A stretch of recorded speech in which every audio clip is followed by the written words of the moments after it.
बिस्मिल्लाहिर्रहमानिर्रहीम। अस्सलाम वालेकुम नाजरीन, आपको चांद टीवी में वेलकम करते हैं। आपका मेज़बान एहसान चांद एक नई वीडियो के साथ हाजिर खिदमत है। नाजरीन इकराम, 1 साल कर्फ्यू का कश्मीर में मुकम्मल हो गया है और पाकिस्तान में, बल्कि पाकिस्तान समेत दुनिया भर में 5 अगस्त को यौम इस्तेहसाल डे मनाया गया। उनके जो हकूक़ का इस्तेहसाल किया जा रहा है और उनके ऊपर ज़िंदगी तंग कर दी गई है।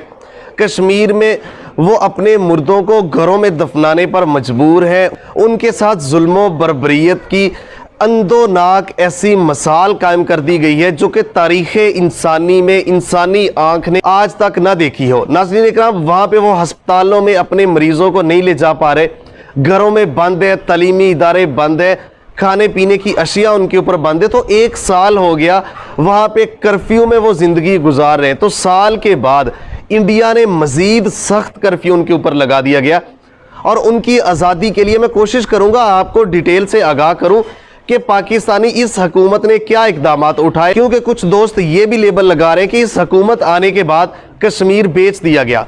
तो वो मैं आपको बताऊंगा कि क्या इसमें सूरत हाल थी, क्या इकदाम उठाए गए, बेचा गया या तहरीक तेज तर होने के बाद अपने अंजाम को करीब है। और इंशाल्लाह कश्मीर की आज़ादी के साथ साथ इंडिया के मजीद टुकड़े भी करीब हैं। तो नाज़रीन इकराम, ये कुछ जो हकायक, तलख हकायक थे वहाँ पे जो कुछ हुआ, और इंडिया का ये क्लेम था कि मैं इसलिए कश्मीर के अंदर कर्फ्यू लगाया है कि कुछ चंद अनासर ऐसे हैं जो कश्मीर की आज़ादी के लिए, जो कश्मीर में दहशतगर्दी करवा रहे हैं, तो इसलिए हम कर्फ्यू लगा रहे हैं। इंडिया का ये क्लेम था, दुनिया को बेवकूफ़ बनाने की इंडिया की कोशिश थी। तो होना तो ये चाहिए था, फिर 1 साल के बाद ये सूरत हाल बनती कि कल यौम तशक्कर मना रहे होते इंडिया वाले वहाँ पे, लेकिन इंडिया को मजीद सख्त कर्फ्यू लगाना पड़ा, क्योंकि वहाँ पे बच्चा बच्चा, वहाँ पे औरतें, वहाँ पे उनके बूढ़े जवान, वहाँ पे बच्चे सारे वो कोशिश कर रहे हैं निकलने की, उनके ऊपर गोलियां बरसाई जा रही हैं। वो आज़ादी चाह रहे हैं क्योंकि उनके पिछले 72 सालों से हकूक़ को सलब किया जा रहा है, उनकी आज़ादी छीन ली गई है। जो आज़ादी इज़हार राय है उसके साथ साथ उनके जीने की आज़ादी भी छीन ली है। तो आलमी इदारे, अगर दुनिया में कहीं कोई एक कुत्ते का बच्चा भी भूख से मर जाए, उनके हकूक तलफ हो, तो ये नाम निहाद NGOs, मोमबत्ती माफिया खड़े हो जाते हैं। तो यहाँ पे उनको ये चीज़ें नज़र नहीं आ रही। लेकिन अल्हम्दुलिल्लाह पाकिस्तान की बेहतरीन कोशिश की वजह से आपने देखा नहीं है कि इंडिया 1 साल पहले क्या था, अब क्या है। आलमी तन्हाई का शिकार है इस खित्ते में।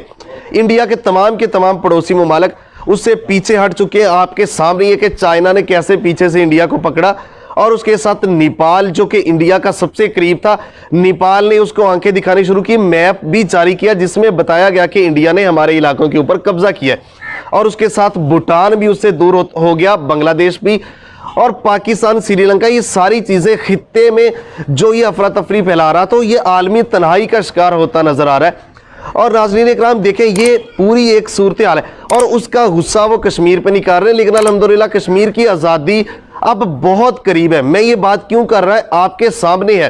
पूरी दुनिया के इदारे अब कश्मीर के ऊपर आवाज़ उठा रहे हैं, बल्कि अक़वाम मुत्तहिदा ने तो इंडिया को ये भी कहा कि आप श्रीलंका और पाकिस्तान में दहशतगर्दी करवाने में मुलव्वस हैं, जो कि कभी आज तक ये 72 साल तारीख में ऐसा मुमकिन ही नहीं था कोई आलमी इदारा ऐसा इंडिया को कहता, क्योंकि पाकिस्तान को वैसा कहलवाने की कोशिश कर रहे थे। तो नाज़रीन इकराम, ये चीज़ें, और उसके साथ देखें पाकिस्तानी हुकूमत जो है, पाकिस्तानी हुकूमत का क्या किरदार है। देखें, वज़ीर आज़म इमरान खान, में वहाँ से शुरू होता हूँ। अक़वाम मुत्तहिदा में तकरीर की जो कि 72 साल तारीख में किसी पाकिस्तानी वज़ीर आज़म ने इस तरह कश्मीर का मसला आलमी फोरम पर नहीं उठाया जिस तरह वज़ीर आज़म इमरान खान ने उठाया। उनके नाकदीन ने भी तारीफ़ की, और हज़रत मोहम्मद सल्लल्लाहु अलैहि वसल्लम का केस और उनकी तौहीन जो आलमी दुनिया पे होती है, वो किस तरह, किस दर्द दिल से दुनिया को पैगाम दिया। तो ये एक ज़बरदस्त तकरीर, और उसके साथ फिर स्टेप बाय स्टेप वज़ीर आज़म ने कहा कि मैं सफ़ीर हूँ कश्मीरियों का। देखिए, जब ये कश्मीरियों का मसला आलमी फोरम पर यहाँ से यहाँ इमरान खान ने उठा दिया पाकिस्तानी इदारों ने, तो इंडिया को मजबूरन 370 क्यों छेड़छाड़, वो सारा लद्दाख कश्मीर को साथ शामिल करने के लिए हिंदू आबादकारी, तो वह मजबूरन, पहली हुकूमतों में तो वज़ीर खारजा ही नहीं थे, उनकी मर्जी के काम चल रहे थे, फैसले हो रहे थे, वो उनको इतने सख्त इकदाम करने की ज़रूरत नहीं थी। तो ये चीज़ समझने की ज़रूरत है। जब वहाँ से पकड़ा गया, पूरी दुनिया अब देखने लगी जब उसकी तरफ, तो उन्होंने वहाँ पे फिर 370 और ये सारे मामला किए। तो ये बुखलाहट का शिकार है, ये मोदी जो है बुखलाहट का शिकार है इंडिया, तो इसलिए वहां पे वो भारतीय जो जुल्म बर्बरियत कर रहा है। तो नाज़रीन इकराम, पाकिस्तानी हुकूमत मजीद फिर आपने देखा होगा कि पाकिस्तानी ISPR ने एक नगमा जारी किया, तो उसके ऊपर शोर गुल स्टार्ट कर दिया कि क्या ये नगमों, क्या ये तबलों बाजों से कश्मीर आज़ाद होगा। अल्लाह के बंदो, समझने की कोशिश करो, ये ISPR जो है ये इदारे का काम तलकाते आमा, ये जो मामलात, मीडिया के इश्यूज, लोगों के दरमियान आर्मी के रिलेशनशिप, आलमी मामलात जो है, इंफॉर्मेशन वार, हाइब्रिड वार और ये सारा जो 5th जनरेशन वार है उसका मुकाबला करना है। तो नौजवानों को, लोगों के अंदर जोश वल्वले के लिए, क्या मुजाहिदीन के लिए, फौज के लिए पहले नगमे तराने इस तरह के नगमे नहीं होते, तो वो तो नगमा उन्होंने जारी किया। तो तकलीफ जो इंडियंस को है, जो गैर मुस्लिम्स को है, बल्कि जो इंडियंस को है वही जो हमारे अंदर गद्दार छुपे बैठे, उनको इस नगमे से तकलीफ होनी शुरू हो गई। तो असल सूरत हाल ये, नगमा जारी करने का मकसद ये है कि जोश और जज्बा तहरीक को मजीद आगे लेके जाना। देखिए जो ISPR हमारा इदारा है, इसकी तो इंडिया के जनरल्स तारीफ कर चुके हैं। आपके सामने साबका जनरल्स ने कहा कि इन्होंने ऐसा वर्क किया दुनिया में जिसकी मिसाल ही नहीं मिलती, और इंडिया को इन्होंने पिछाड़ के रख दिया ISPR ने।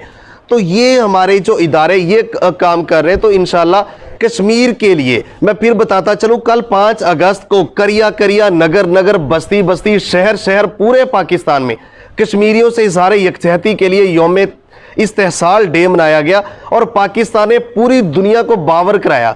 ये मजीद जो दिन करीब से करीब जा रहे हैं, इंशाल्लाह आज़ादी कश्मीर की तहरीक मजीद करीब होती जा रही है। पाकिस्तानी इदारे अल्हम्दुलिल्लाह बेहतरीन वर्क कर रहे हैं, पाकिस्तानी हुकूमत बेहतरीन काम कर रही है कश्मीर की आज़ादी के लिए। तो आने वाली वीडियोस में मैं मजीद डिटेल दूंगा कि हुकूमत क्या कर रही है कश्मीर की आज़ादी के लिए, और इंडिया कहां तक जुल्म जबर कर रहा है, आलमी इदारे कैसे इसको देख रहे हैं।